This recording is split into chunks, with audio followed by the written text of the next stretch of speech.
out there, I'm James Besteman and I'm streaming to you live from New York. This next session is brought to you by our good friends at iZotope. And today you are going to learn how you can use Spire to turn your iPhone into a legitimate mobile vocal booth. My name is Matt Hines, and I manage the Spire line of products for iZotope. I think the point of today, right, is that the iPhone, sure, it can absolutely be your studio quality mobile vocal booth. There's a place for it. But first, Legend, for those of you that don't know and are missing out, introduce us to you. I am Legend. That's actually my YouTube channel name, but my name is Legend. I am an artist, producer, songwriter, engineer, all of the above. Very self-sufficient in what I do. I'm self-taught in everything that I do. And basically I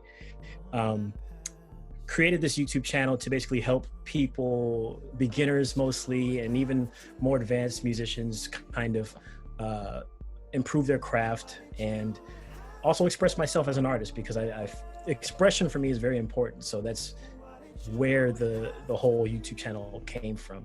Right on. So whilst the global pandemic has definitely begun, at least for me, and I know a bunch of others, changing the way people work. Even before that, in a world where recording studios exist, equipment is more accessible. I can see you got a pretty killer setup right behind you. People can do that stuff at home these days. Why are we talking about mobile recording, and kind of where does that need come from? Let's start with you. I can see you've got a pretty killer home setup. So my setup is pretty simple to me anyway. I work with a MacBook, which I'm obviously recording on right now. And I have I have so many different like MIDI controllers that I use, but I use the Arturia, I believe it's the Keylab 61 to play, because I'm a musician and pianist. So I need something with like a lot of keys, because it feels weird to have the shorter ones, but they're good for mobile. Got my Rocket speakers, which I don't use too often, but they're good for mixing. And then Blue microphones, Bluebird for the mic. And then as far as my mobile setup goes, I have a lot of people would assume I would take the MacBook with me, which I used to, but I ended up getting a iPad Pro to bring when I go, mobile, when I travel to produce, because there's a lot of innovations happening with not only like hardware as far as what tablets can do and iPads can do, but also on the software side. Which this is a kind of a perfect little topic we're talking about as far as where a need for mobile recording comes from. And I would say that the need, in terms of where I see it coming from, and me being on my channel, so many people, so many younger musicians and aspiring producers and things like that, they can't afford these big studios. They can't afford studio time. They can't afford to buy their own computers and things like this. So what do we all have in our pockets? Phones. And this is like the most accessible thing, I think. And when you put software and hardware together with these mobile devices, it really kind of allows these people who can't record or can afford to buy equipment to record to create something. And that's something that they really want to and should be able to do as artists. I'm a big proponent of expression and people being able to express themselves. And so having something like a mobile setup, whatever it may be, if it's an iPad, if it's a phone, I think that it just helps those people to be able to further their career in music. iZotope, we kind of see it that way too. For folks who aren't familiar, iZotope products kind of run the gamut. We have software that people run in the desktop environment. We obviously have mobile apps and hardware that we're going to talk about today. But before we hop over there, just stepping back a second. So I've watched a bunch of your videos, oftentimes to learn myself how to do what you do. But just take us through the experience of recording a vocal. So I use my Bluebird microphone in addition to, I flip-flop between the Focusrite Scarlett Solo, the 3rd gen, and I just got the Evo 4, which I think is a really good audio interface because of some of the features that it has with like automatic level setting. It'll hear your voice, and then it'll set so that you don't clip in the audio. So I really like to use that when I'm recording, because I hate reaching over and like turning the knob every time I have to sing a loud part. So, but yeah, those are the main two things. I record in a really simple program. I know a lot of people hate me for this because why don't you use Logic? But I use GarageBand right now because it's very simple. I like simple. Yeah, I just go in there, and depending on the song, how many vocals I'm going to have in there. I love to do dubbing, stacking, however you want to refer to that as, where you stack, like 4 vocals for one note. You pan it to the left and right, things like this. It's like my favorite thing to do in recording. And it just depends on like what song I'm recording. If there's going to be a lot of that, or if it's going to be really simple, then I'll add my plugins to kind of emphasize whatever vibe I'm going for. So if it's something really open, I'll add reverbs, or if it's something that's more close knit, I'll kind of like chill it out a little bit, but still add some compression, and just, it depends entirely. But that's pretty much like the process that I go through and the stuff that I use to record. All right, so I'm going to do a quick tour through the Spire app itself, and then Legend's going to go through a whole project that's been recorded, how it sounds, some of the features that we used. You can layer and stack vocals. I know that was a technique you were talking about. But just real quick, the Spire app, which is free, you can download it today. When you open it up, it looks like this. You're in the project list. I've got a bunch of different projects that I've been working on. If I hit this big red plus button at the bottom, it creates a brand new project. So right away, I'm ready to record. I can see the microphone level. I can adjust it. I can go. Here I am. I'm recording immediately. It was that easy. As soon as I'm done recording, you can see it's ready for another layer. You can imagine how I can add layers from there. Now, I'm terrible at writing lyrics. I'm not going to inflict that on anyone right now, but I know a lot of people do have lyrics, and it's really important that you have those in the project. So yeah, you can tap to add notes, add your lyrics right there. Now, you can hop right into recording, but think about like what Legend was just saying. You've got the microphone, the interface, the preamps, all that stuff you have to calibrate. And that's one of the places that Spire helps you out too. So this button down the bottom left, it's this sound check feature. So it's actually listening to what I'm doing. Imagine I was singing or playing piano, guitar, whatever it might be. It's setting the level so it doesn't distort. You can see it also detected that I'm a vocalist. It was smart enough to know that. And so under the hood, it's doing a lot of special sauce that we'll talk about in a little bit later. In addition to recording the layers and editing them, I can mix them. Maybe I want the sound to be louder, more towards the left, more towards the right. I'm a very visual person, so that kind of, that jives with me. And then you could create as much as you want, but probably once in a while you want to share your voice with the world or your takes with the producer. So that share screen takes you here, and you've got a whole bunch of different sharing options as well. You can share the project through the cloud, or you can text it to someone and they just get it on their phone. I think we'll see that in just a sec. So that's a real quick blast through the Spire app, but why don't we hear from someone who actually has some dope beats to share? So Legend.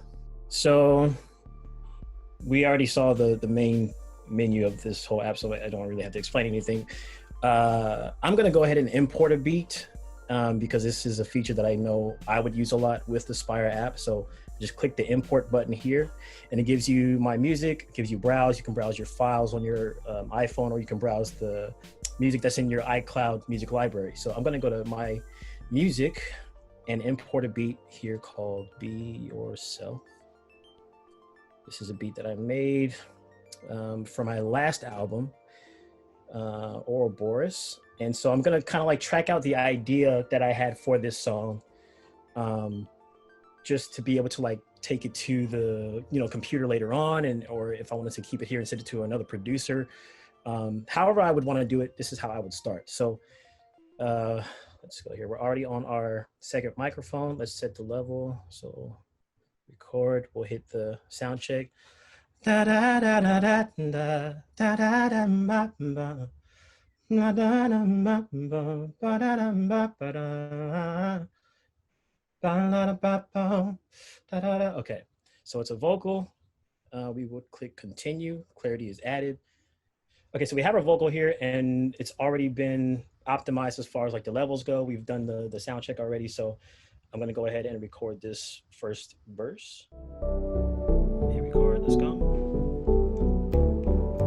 Cause we're going out tonight, in a foreign land tonight. It's Romanian girls tonight, so many hit that I like. I'm a European thing, black man on the European scene. A lot of pretty young things, is that the young American's dream? So I'll just stop there. So we're already back to the beginning of verse. This is something I actually really like about our app. So like we mentioned before, if I was dubbing this, it automatically goes back to the part that I just got done recording. And so if I wanted to put some dubs on here, I just hit record again, and it's gonna record through the first again. So I'll fast forward to the part that I'm gonna stack, which is gonna be a little bit later on this verse. So many hit that I like. Right there, after like, we'll do some stacking, and I'll show you how I pan the vocals on the application. So I'll hit record. Girls tonight, so many hit that I like. I'm a European fame, black man on the European scene. A lot of pretty young things, is that the young American's dream? And then I'll do one more. Girls tonight, so many hit that I like. I'm a European fame, black man on the European scene. A lot of pretty young things, is that the young American's dream? All right, so our basic idea, basically, I usually do 4 stacks, but since we're kind of limited in the amount of tracks we can add, I would limit it to 2 here. Well, for me personally, because I love to add a lot of harmonies. So actually, you just stacked a bunch of vocals, and I'm sure a bunch of people listening and watching are wondering what's up with that. Like that's a production technique, right? I learned a long time ago when I actually recorded my first song. I was working with this producer who introduced me to the idea of stacking, and even I was thinking at the time, like, what's the purpose of it? Like, what does it serve? Basically, it's to get a more full sound when you're recording. And some people, and even what I used to do is we used to just copy and paste a vocal multiple times, but it doesn't really sound the same. It's got to sound like it's those very minute differences in each vocal that makes it sound like it's not a choir, but like a quartet or, multiple people singing. And it just opens up the sound to be more full. And then especially when you do the panning, it gives it like a more rounded, kind of like a surround sound feel, especially when you get into 4, 8, 16 stacks. So that's why I do it. I just love to have that full sound, and especially when I'm saying certain lines, it kind of emphasizes certain lyrics that I think are important in the song. So that's why I do stacking. Right on. And I think you said something like you were gonna pan them as well. So let's check that out. Yeah. So basically, we would come to the mix here, and right now everything is on the same spot because I haven't mixed anything yet. So I'm actually gonna come to not the beat. We'll come to the vocals that I just stacked. So what I like to do is I like to pan to the left all the way, and we'll go to the next one, pan to the right all the way. And also, what I like about the Spire app is this button over here that says narrow. If you click that, it switches it to wide, which is kind of like a spreader. And that kind of emphasizes even more so the aspect of it being more spacious. So would you use that like more on backing vocals then? Yes, more on backing vocals. Yeah. Every now and then I'll do it on if I have a vocal that's like really reverby, has a lot of delay, I'll use that feature as well. But mostly on my background vocals, yes, I do switch it to the wide. And then if I were doing, let's say, another 2 vocals, if I were stacking my 4, which I usually do, so I have 2 all the way, I would bring another 2 to the side, like half of the way to the right, half of the way to the left. But since we're not doing that, I just wanted to explain just for knowledge. Yeah, totally. And then our main vocal, let's put it right here. We're gonna play it and preview it. So we'll play it. I'm a European fame, black man on the European scene. stream. Actually sounds pretty good. I'm gonna turn them down just a little bit to get the mix kind of better and take it back. I'm a European fiend, black man on the European scene. So that sounds good, I think. And ideally, you know, I would just go through this process with all the vocals that I have. I would record, you know, other harmonies like a soprano note, an alto note, basically the same thing over and over, the panning, the wide setting, and then adjusting the levels as well. One thing I just want to say that I like about this app is the visual aspect of it, like you mentioned before, because I know a lot of people, especially like beginners, when they're opening up GarageBand or like Logic or whatever program they use and they see pan, that people don't really know. I mean, beginners don't really know what that means. Yeah. So if they see a visual representation of this is my vocal, there's a left, there's a right. Like naturally you think it's going to come more out of the left or the right. So I really like that, the visual aspect of it. I'm a visual person as well. And it really does help. And it kind of makes it kind of fun also because you get to touch and drag the thing around and all that stuff. Yeah. So yeah. And so that's like our basic way to like lay down some ideas. So let's say if this were a full song, if I like finished the entire song and I'm ready to share it with either my producer friends, my engineer, or whoever it may be, we would come up to the top right corner and click this little arrow button, which is the share button. And it brings us to this enhance feature. We can like play. The enhance comes with the Spire Studio, which we'll get into later. But we have the ability to share it on social media through text. SoundCloud, you can do individual tracks, but I'm going to do the Spire project. And then we click share via link. And then you would obviously send the link that it's given to you to whoever you want to share it with. And for folks who are watching along, remember the app is free, so you can try this all out for yourself. Exactly. And that linking experience will take you to a web app. So like even if you share with me and I didn't have the Spire app, I would click the link and it would download the app and pull the project right in right away. So I can kind of add layers. Same thing if you're working with a producer. If you send them the link and they're on the desktop, it would just take them right into their browser and they'll get the files. They can download the files, you know, ready to go. So you don't have to worry about making stems, getting them in the right format. Like we kind of do all that for you on the back end.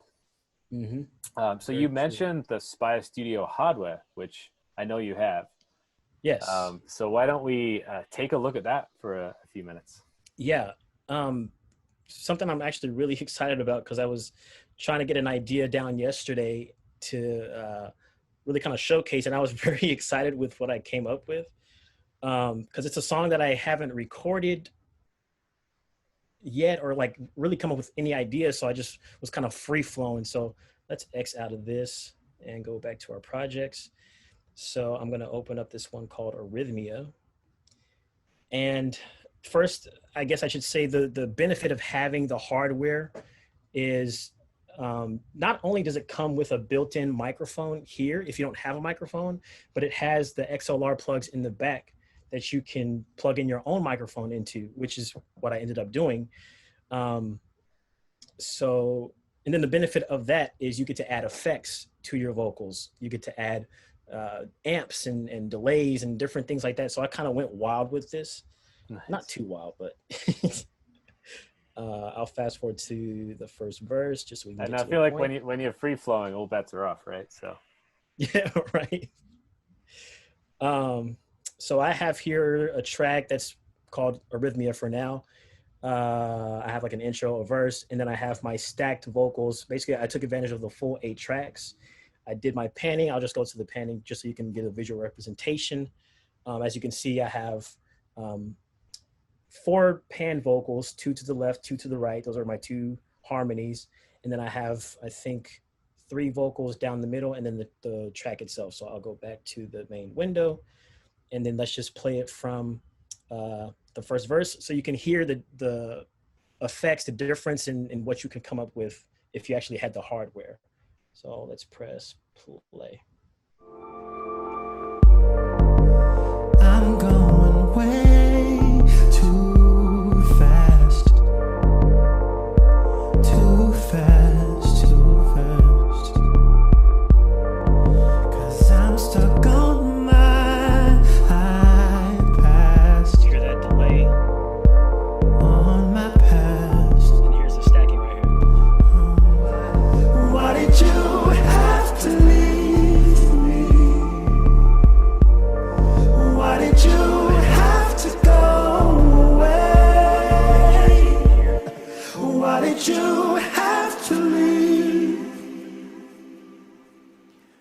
Why couldn't you just stay?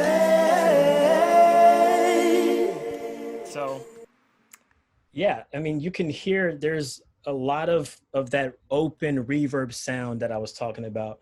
I used a couple of different amps. So just to show you what the effects section looks like when you have the actual Spire hardware, you would click the record button and it takes you to this lyric window that we've seen before. And then there's this button that's kind of like little sparkles that I would refer to it as. You click that and then you have this whole menu of different kind of like presets that you can use for your vocals. So there's different spaces. We have deep space vibes, vintage dub echo, which has like a delay. You add some flavor. We have vocal effects, encore, bright voice, rowdy, different presets, like I said. And then the amps, which give you, like kind of that grungy feel if you want to go for something bright, something with a lot of echoey delay and feedback or distortion. Pedals, because remember, this is not just for vocals. Like you can plug in instruments and track down, if you want to have like a guitar player, come in, it's the same thing as plugging in a microphone. You just do that, set the levels and the thing.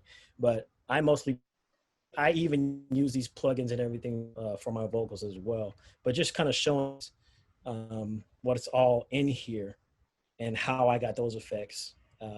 So that's just an example. Yeah, that's awesome. Thank you for showing us that stuff. I mean, the song sounds great for sure. And the point of this whole talk, right, is the mobile recording booth and the fact that you can actually get something that sounds finished, that sounds professional, whether you're at home, on the go, with the phone that you have in your pocket, and certainly with the Spire app and some of that AI and machine learning processing, I guess, if you will, that's going on under the hood to make it sound that good. So it's Q&A time. I know I have a few questions for you, Legend. But yeah, just to start it out, obviously you've been producing and recording for years. Spire is a more recent addition. How has it changed things for you so far? For me, it has been, the difference has mainly been in how I communicate my, like, when I would go into trying, like if I have an idea for a song, I would immediately go to my phone, open up voice memos, and then like record an idea. But then I would have all these harmonies in my head, all these different parts. Voice memos, you can't stack things. So I would have to record each individual part and like hope that I remember how they line up later. But with Spire, I can have everything in the exact same project, kind of basically exactly how I would have it in when I recorded on my computer. And so my workflow has kind of been streamlined in that sense. And I know exactly what I'm going to record. And if I am on the go and I do have my microphone or I have the Spire hardware, I can count on recording a vocal professionally that's not going to sound like, oh, this was done with a phone. So like I've been in a bind a few times with people when I'm overseas asking me to send them a feature, right? And I didn't have my equipment with me. So if I had something like this and I recorded it straight to my phone with the Spire Studio, that would have helped me immensely, but I had to wait until I got back home and all this other crazy stuff. But yeah, mostly just the workflow in terms of like having all of my ideas in one place and being able to arrange it, record the whole thing if I want to, and just piecing it together like that. And I know, you're kind of a bit of both, right? You're the producer, you're the artist, the vocalist. Yeah. I know some people do it all. Others are just a producer, or they'll do the top lining of the vocals and they'll be working kind of with a producer remotely or in person. Mm-hmm. So what's that process like for you and with Spire, that process of collaborating kind of back and forth on takes? I would say the process, it would go, let's say if I'm working with someone who has the Spire app and they not have a recording studio, or if I even need to get something out to somebody as an artist to a producer, it's as simple as how we showed in the application. you would record your vocals, and then you can share the link to that project, and then the engineer or me can take those vocals and import it into whatever project, whatever song, and add whatever plugins we need to like how we normally would, you know what I mean? Like just that the aspect of being able to share so easily with someone, and them not having to download an extra piece of software just for it to work, and all this other stuff that you have to like kind of work around. It kind of makes it really much more easy for artists and producers to collaborate in that way. So yeah, Legend, my last question is really, I think we've seen today, yes, you can use your iPhone as a mobile recording booth. Yes, it, you know, it sounds good. I think you talked about what it's good for. You also talked about what you use some of your other equipment for as well, and everything certainly has its place. I would love to hear from you, because you've been at this for a while. Where do you see mobile recording kind of going in the future? Spire and even beyond. Beyond. I think honestly, with how things have progressed in terms of software, hardware, what Apple's doing with iPads and even iPhones and their chips, and like how we've seen today with the applications that you guys make, and AI also is a big one. Mobile recording and production in music, I think, is going to play a much bigger role in the future. I think right now it's kind of slept on, and like people kind of push it aside as, oh, you're not real, you're not a true artist, and all these things. But one person that I would say is the biggest example of this, like going in this direction, is Henny the Business. He's a producer who makes all of his beats entirely on an iPad, and they're like being nominated for Grammys and things like that. So I think because of like for instance, my channel, it's got a lot of younger people who are coming here looking for mobile solutions. These same young people, the ones that aren't doubting the technology, are going to be the ones to usher it in this new wave of whoever replaces the old people in the music industry. They're not going to be afraid to use their phones, their iPads, Spire, whatever it may be, to get the job done. It's just going to be all about what tool can I use to my benefit. And I'm pretty excited for that, actually. So, well, hey, yeah. Listen, thank you, so much. Firstly, to ASCAP for having us, Legend for joining us and sharing a little bit about your world with us, and that song that we heard as well. For folks who are interested, I would say go check out the channel. Thank you. You've got a ton of videos. Like I said, I've seen them. They're awesome. It's a great resource to learn. Also, just some great music as well to listen to. So, Legend, thank you so much. I appreciate it very much. Thank you for having me once again. ASCAP iZotope. I'm honored, honestly.